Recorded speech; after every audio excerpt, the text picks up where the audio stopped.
I'm Eric Wilson from the New York Times, reporting from Fashion Week, where hundreds of designers are showing us what they want you to dress like for fall.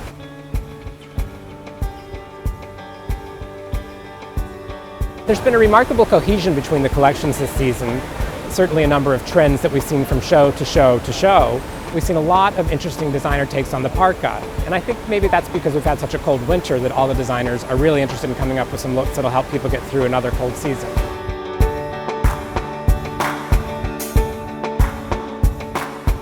Wang showing almost exclusively parkas that were lined in furs that were removable. She showed those over her very lightweight chiffon pleated gowns, and I think that's an interesting combination. It's a nice big kind of almost boyfriend-shaped jacket that you pick up and put over it for a more nonchalant look.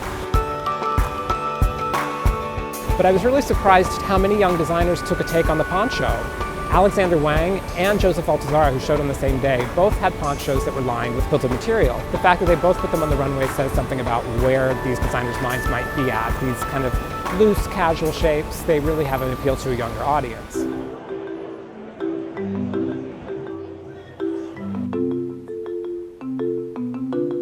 A lot of the young designers showing in New York have come up with some more polished looks this season. I think Jason Wu has really set his mind on creating a very Baroque, kind of over-embellished look.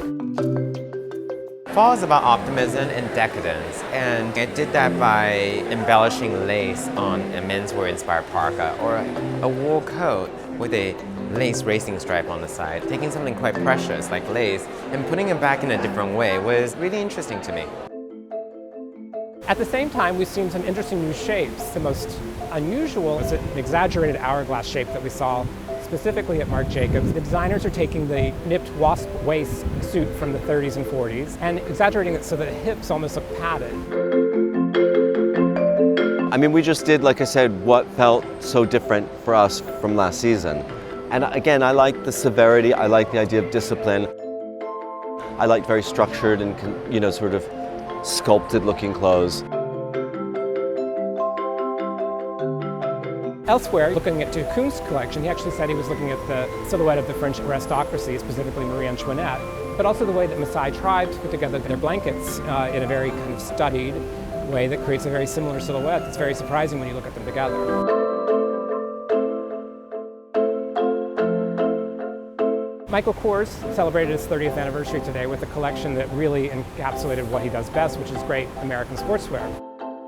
I have always brought kind of a pragmatic glamour to the world, that you can be sexy, but you could be comfortable. You could be glamorous, but you could still have an ease. I think the simple truth is I make people look good. There's definitely some of the decadence of the 70s. The athleticism of the 80s and the body of the 80s. I think the simplicity of the 90s and certainly the glamour of the aughties.